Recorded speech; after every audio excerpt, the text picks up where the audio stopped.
Fa la fomba vahoafa kosa indray, trozona iray manodidina ny 10 hatramin'ny 12 taona no hita faty tao amoron-dranomasina ny Fokotany. Ambimakabo, Nosy be, omaly maraina tokony ho tamin'ny 5 ora. Tsy mbola fantatra hatreto ny antony nahafatesan'io trozona io. Ity no tranga fahatelo nahitana fatina trozona tao Nosy be tao anatin'ny 12 taona. Gaeton Andriatsilavo.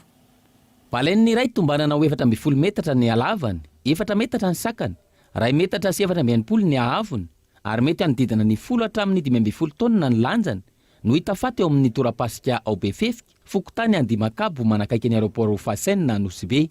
Tsy fantatra treto ny antony nahafaty ity baleine ity, ary efa simba ny vatany.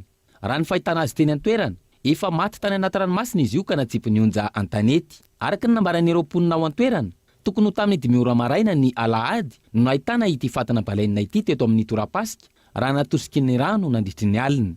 Izy nabitety niany tamin'ny magnenako izy nabitety zay olo nahita rô vazaha aby ry, nahita koa fokon'olo an-tanàna, zao ziska nareo navy zao izy mbola koragna fo manjary atao menaka, manjary atao odiny cancer, atao odiny olo paralysé nitriagna izy, koragna karaha zay fa mbola tsy hitanay olona angala izy. Fotoana fandalovan'ny baleine ao Nosy be ankehitriny, ka isan'ny mahasarika mpizahatany maro ny mijery azy ireo, na an-dranomasina, na izy milalao mivoaka ivelany eo ambony ranomasina. Tsy voasambany ihany koa ny nahitana fatana baleine tahaka izao ny ao Nosy be. Tao anatin'ny 12 taona, tranga 3 no hita. Ny taona 2010, baleine iray no hita faty tao Ambatoloka.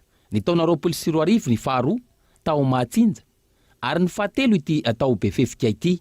Nidina ifotony tena toerana ny mpitandro filaminana, nanentana sy napahafantatra, ary nampitandrina ireo mponina manodidina, tsy aka na ikitika io fatana baleine io. Antony zany ny tsy fahafantarana ny nahafaty azy sy ny fiarovana ny fahasalamam-bahoaka.